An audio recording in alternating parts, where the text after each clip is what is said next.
దానికి 239 కోట్లు వ్యయం అయింది. ఇప్పుడు మనం ఈ పథకం కింద చెప్తాం. ఒక నిమిషం నేను మనిషిని పంపిస్తాను. కూర్చోండి. ఇంటిగ్రేటెడ్ ఇప్పుడు ఇది ఫామ్ పాండ్స్. ఎందుకంటే ఇందాక మీకు చెప్పినట్టుగా 1 TMC 1000 మిలియన్ క్యూబిక్ ఫీట్. కూర్చోమా, డిస్టర్బ్ చేయి ప్లీజ్. కూర్చో డిస్టర్బ్ చేయండి, కూర్చో. మనుషులు పంపిస్తాం. ఈ 1 మిలియన్ క్యూబిక్ ఫీట్ నీటి నిల్వ చేసేందుకు విసుగు సంబంధించి సమగ్ర కొంచెం మీకు వివరించి, అంటే మీకు చాలా మంది మీరు సినిమా ఓజీ అంటున్నారు, కానీ అంటే మీరు సినిమాలకు వెళ్తారు, హుషారుగా ఉంటారు, కానీ నీళ్ళు లేకపోతే మీరే సినిమాలకు వెళ్తారా? అందుకని ఎప్పుడేనంటే మంచి అభివృద్ధి ఉండాలి, రోడ్లు కావాలి, మనకి ఇరిగేషన్ ప్రాజెక్ట్స్ ఉండాలి, పంట నేల పచ్చగా ఉండాలి, ఇవన్నీ కోరుకోవడం. దాంట్లో మొదటిది నీటిని సంరక్షించుకోవడం. మనకి రాయలసీమ నేల నీటికి చాలా ఇబ్బంది పడేది. వస్తే భారీ వర్షం వస్తే, కానీ నిల్వ చేసుకునే సౌకర్యం లేదు మనకి. ఈ నిల్వ చేసుకునే సౌకర్యం మీరు ఊహించండి. 1,55,000 నీటి కుంటలు, 1,55,000 నీటి కుంటలు కానీ మనం ఈ రోజున మన టార్గెట్. మనం ఇది ఒకటే టార్గెట్ పెట్టాను. నేను మే నెల లోపు అయిపోవాలని చెప్పి నేను శశిభూషణ్ గారికి కానీ మన కృష్ణతేజ గారికి అని చెప్పాను, మే లోపు అయిపోవాలి. ఎందుకంటే వర్షాలు రాగానే నీటి కుంటలు నిండాలి. అంటే 1,55,000 పాండ్లు కనుక, నీటి కుంటలు కనుక నిండితే మనకి ప్రకాశం బ్యారేజ్లో 3 TMCలు నీళ్లు. అలాంటిది మనకి 1,55,000 పాండ్లు నీటి కుంటలు కనుక నిండితే 1 TMC వచ్చేస్తుంది. అందుకని మనకి పెద్ద ప్రాజెక్టులు వచ్చే వరకు నా నమ్మకం ఏంటంటే, కృష్ణదేవరాయలు గారు ఇక్కడ ఎప్పుడు మన తటాకాల మీద వ్యవసాయం చేసిన పద్ధతి. మనం ఏం కొత్తగా చేయట్లా. మర్చిపోయిన దాన్ని కృష్ణదేవరాయలు గారు చేసింది. మన అంటే ఇది రాయలసీమ కాదు, ఇది రత్నాలసీమ. అలాంటి రత్నాలసీమ రావాలి. మళ్ళీ రత్నాలు ఇక్కడ అంటే అంత బలంగా ఉండాలి. ఇక్కడ అభివృద్ధి కొందరికే కాదు, అందరికీ కావాలి. అందుకే ఎకరం 30 సెంట్లు ఉన్న రాజన్న గారికి కూడా ఇది ఎందుకు పెట్టామంటే, ఇది ఆయన బాగుండాలి. కేవలం 30-40 ఎకరాలు ఇంకా పై వాళ్ళు పెద్దోళ్ళు కాకుండా అందరూ బాగుండాలనే ఉద్దేశంతో ఈ ఫామ్ పాండ్. దీంట్లో ఈ 1,55,000 పాండ్లు మనం ఎప్పుడైపోతాయి sir? We're targeting before May. What is the timeline? End of May. అంటే మే నెలాఖరులో ఇది అయిపోయేలాగా. ఎందుకంటే మనం ఎందుకు ఇంత బలంగా చెప్పగలనంటే, ఒకటే రోజున మనం గ్రామ పంచాయతీలో గ్రామ సభలు నిర్వహించాం. 13,326 పంచాయతీలు గ్రామ సభలు నిర్వహించగలిగామంటే మనకి సత్తా ఉంది, పనిచేసే అధికారుల యంత్రాంగం ఉంది. కానీ వాళ్ళకి పని చెప్పడానికి దిశానిర్దేశం చేసే ఏ స్వార్థం లేని వ్యక్తులు కావాలి.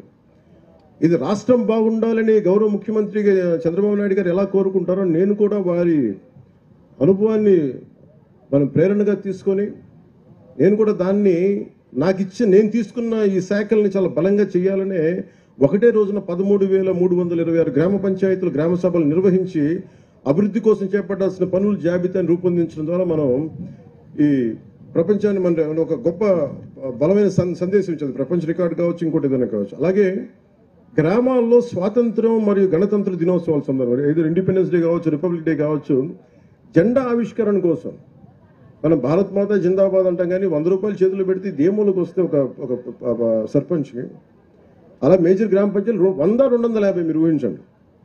అంటే ఇన్ని సంవత్సరాలు గత ప్రభుత్వంలో ఆయన ఉన్న వారు 100 కాదు 250 కూడా చేయలేకపోయారు ఒక్కొక్క మైనర్ గ్రామ పంచాయతీకి. మేజర్ గ్రామ పంచాయతీ 250, 30 సంవత్సరాలు 40 సంవత్సరాల నుంచి అలాగే ఉంటే, నారా చంద్రబాబు నాయుడు గారి ఆధ్వర్యంలో వారి నాయకత్వంలో వచ్చిన మన ప్రభుత్వం 100 నుంచి గ్రామ పంచాయతీలు కేవలం జెండా పండుగ చేయడానికి 100 రూపాయలని 10,000 పెంచాం. అలాగే 250 రూపాయలని 25,000కి పెంచాం. ఇంతలో పెరిగిందో మీరు ఒకసారి దయచేసి దీన్ని ఆలోచించండి. అలాగే పంచాయతీరాజ్ పరిపాలనా వ్యవస్థను మరింత సమర్థవంతంగా మార్చేందుకు DLDO, divisional level development officer కానీ, MPDO, DPO, CEO, ZP, DLPO, URD వంటి క్యాడర్స్ని పునర్నిర్మాణం చేసి ప్రజలకి మరింత సమర్థవంతంగా సేవలు అందించాలనే సంకల్పంతో మంత్రివర్గం పరిపాలనా సంస్కరణను ఆమోదించింది.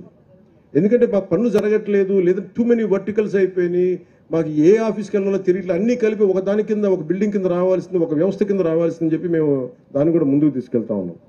అలాగే మహాత్మా గాంధీ జాతీయ ఉపాధి హామీ పథకం గ్రామీణ ప్రజల జీవితాన్ని మెరుగుపరిచేందుకు ఎందుకంటే మనకు 70% గ్రామాలు మన రాష్ట్రంలో 57.92 లక్షల కుటుంబాలకు చెందిన 97.44 లక్షల మంది ఉపాధి కూలీలకి వారి స్వగ్రామాల్లోనే సొంత గ్రామాల్లోనే ఉపాధి కల్పించగలిగాం. ఇప్పటి వరకు 23.52 కోట్ల పనితీలను అందించడంతో పాటు 4.27 లక్షల కుటుంబాలకి 100 రోజులు పనిచేసే అవకాశం కల్పించాం. ఈ పథకం కింద ఇప్పటి వరకు 9,597 కోట్లు ఖర్చు చేశాం. అందులో 6,009 కోట్ల కూలీల కష్టానికి వారి శ్రమకి నేరుగా అందించగా 3,588 కోట్లు మెటీరియల్ కోసం, అది కంకర కావచ్చు మిగతా వస్తువుల కోసం. ప్రజలకి ఉపాధి ఆర్థిక స్థిరత్వం కల్పించడంతో పాటు మా నారా చంద్రబాబు గారి నాయకత్వంలోని ఎన్డీఏ కూటమి ప్రభుత్వం ఎప్పుడూ ఒక ముందడిగే ఉంటుంది తప్ప వెనకడికి వేయదు. గత ప్రభుత్వ హయాంలో 5 ఏళ్లలో 4,276 కిలోమీటర్ల సీసీ రోడ్లు నిర్మించాం. గత ప్రభుత్వంలో 4,000 పైచిలుకు రోడ్లు మటుకు నిర్మించారు 5 సంవత్సరాల్లో. కానీ ప్రభుత్వం ఎన్డీఏ కూటమి ప్రభుత్వం రాగానే 8 నెలల్లోనే గ్రామీణ రహదారి అభివృద్ధిలో దాదాపు 4,000 కిలోమీటర్ల రోడ్లని నిర్మించగలిగాం.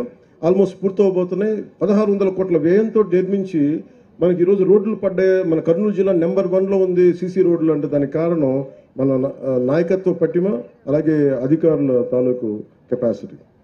కొండ ప్రాంతాల్లో రహదారులు లేకపోతే అసలు డోలీల మీద ఆధారపడే పరిస్థితుల నుంచి ఈరోజు డోలీల ద్వారానే పేషెంట్ ఇబ్బందులు పడితే అలాంటి గ్రామాలకు కూడా గౌరవనీయ ప్రధానమంత్రి శ్రీ నరేంద్ర మోదీ గారి నాయకత్వంలో కేంద్ర ప్రభుత్వం ప్రధానమంత్రి జన్మన్ పథకం కింద ప్రధానమంత్రి జనజాతి ఆదివాసీ న్యాయ్ మహా అభియాన్ అనే ప్రతిష్టాత్మక కార్యక్రమాన్ని ప్రారంభించింది. ఆ పథకం ద్వారా 100 మందికి పైగా గిరిజనులు నివసిస్తున్న ప్రాంతాల్లో అవసరమైన మౌలిక వస్తువులను అభివృద్ధి చేసే వారికి అభ్యున్నతికి మనం ముందుకు సహాయపడుతున్నాం. ఈ పథకం కింద గిరిజన గ్రామాల్లో 612 పైచిలుకు కిలోమీటర్ల పొడవుతో 239 అనుసంధానం లేని గ్రామాలకి రహదారి సౌకర్యం కల్పించేందుకు 206 పనులు మంజూరు చేశాం. ఈ అభివృద్ధి పనులకి 555.60 కోట్ల అంచనాని వ్యయంగా పెట్టి దాన్ని కేటాయించాం. అదనంగా గిరిజన గ్రామాల్లో విద్యుత్, తాగునీరు, ఆరోగ్య కేంద్రాలు, స్కూళ్లు, కమ్యూనిటీ హాళ్లు వంటి మౌలిక వస్తువులను అభివృద్ధి చేయడానికి ప్రభుత్వం నిధులు కేటాయించింది. అలాగే ప్రధానమంత్రి గ్రామ్ సడక్ యోజన అంటే గిరిజన గ్రామాల్లో రహదారి నిర్మాణానికి నిధులను కేటాయించాం. ఆ పథకాల ద్వారా కొండ ప్రాంతాలు 250 మందికి పైగా ఉన్న జనాభా ఉన్న గ్రామాలకి, అలాగే సాదా ప్రాంతాల్లో 500 మందికి పైగా జనాభా ఉన్న ప్రాంతాలకు రోడ్లు నిర్మించేందుకు చర్యలు తీసుకుంటున్నాం. ఇప్పటి వరకు 210 కిలోమీటర్ల రహదారులు పూర్తయ్యాయి. దీనికి మీరు చప్పట్లు కొట్టచ్చు, ఇల్లు వేయచ్చు. దానికి 239 కోట్లు వ్యయం అయింది. ఇప్పుడు మనం ఈ పథకం కింద చెప్తాం. ఒక్క నిమిషం నేను మనిషిని పంపిస్తాను, కూర్చో.